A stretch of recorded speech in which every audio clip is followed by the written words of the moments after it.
kulanti wacan oo wanaagsan daawadayaal ku soo dhawaada durdurka wararka. Waxaan idin soo gudbin doonaa xogtii ugu dambeysay dowladda Soomaaliya oo ciidan aad u tiro badan ka dejisay deegaanka Ras Kamboni oo ka tirsan gobolka Jubbada Hoose iyo sidoo kale Jubbaland oo war culus ka soo saartay ciidamada ay dowladda halkaasi geysay iyo sidoo kale khilaafka fila Soomaaliya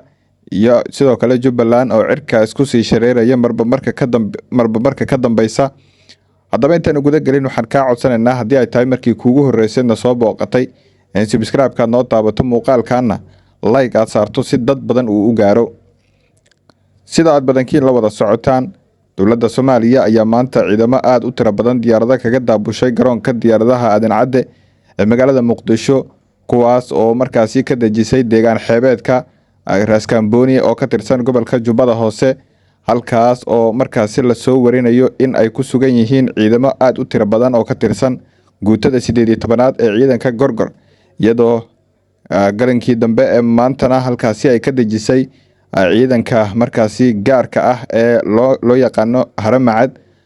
waxaana wararku ay markaasi sheegayaan in ciidankan ay dowladda Soomaaliya u adeegsanayso tallaabo military oo ka dhanaa Jubbaland kadib doorashadii madaxweynaha Jubbaland ee maanta.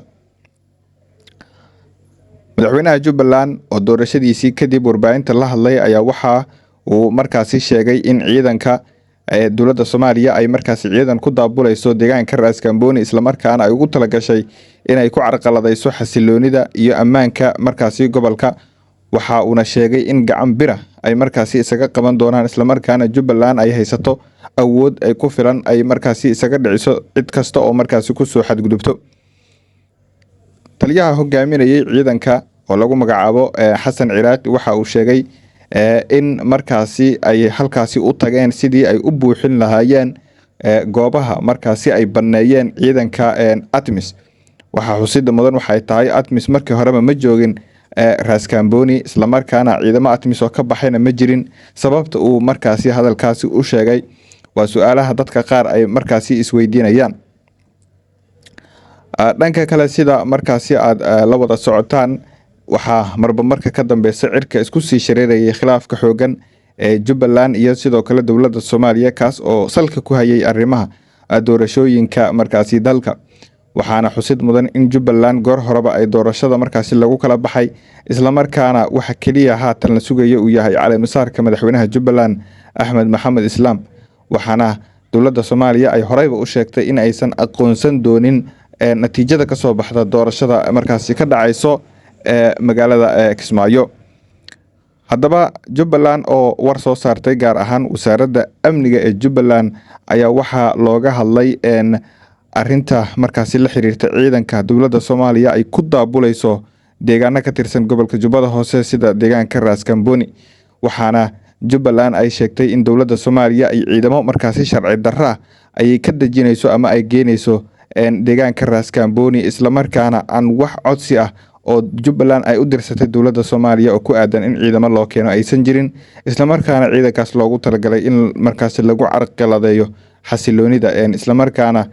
colaad horle lagu abuuro. sidoo kale Jubbaland waxa markaasi ay sheegtay in dowladda Soomaaliya ay in muddo ah isku dayeysay in dhaqdhaqaaqyo markaasi ay ka sameyso dowladda Soomaaliya deegaanada Jubbaland, taasna ay hore ugu suurtagali weyday balse hadda ay mar kale isku dayday in deegaanka Ras Kamboni ay ciidamo geyso. sidoo kale warqadda ka soo baxday wasaaradda arrimaha gudaha Jubbaland waxa markaasi lagu xusay in ciidanka markaasi la geeyay deegaanka Ras Kamboni iyo sidoo kale ciidanka dowlad goboleedka Jubbaland ay halkaasi isku horfadhiyaan isla markaana xilli kasta markaasi laga cabsi qabo in dagaal uu ka qarxo. warqadana waxaa markaasi lagu xusay in ciidanka Jubbaland iyo ciidanka dowladda halkaasi ay geysay ay is horfadhiyaan wixii cawaaqib xumo ah ee markaasi halkaasi ka dhashana in ay markaasi qaadan doonto mas'uuliyadeeda dowladda Soomaaliya. sida markaasi wararka aynu ka helayno magaalada Kismaayo waxa ay sheegayaan in Jubbaland dhankeeda ay bilowday dhaqdhaqaaqyo xoogan oo ku aadan sidii loo diyaarin lahaa ciidamo markaasi ka hortaga ciidanka dowladda Soomaaliya ay markaasi ku daabulayso deegaano ka tirsan gobolka Jubbada Hoose. wixii warara ay ku soo kordho arrimaha markaasi ciidamada markaasi dowladda ay ku daabulayso gobolka Jubbada Hoose iyo sidoo kale arinta xasaasiga ah ee xilligan markaasi Jubbaland ay ku wajahayso waxaad ku dhageysan doontaan ama aad ku daawan doontaan wararkeena xiga.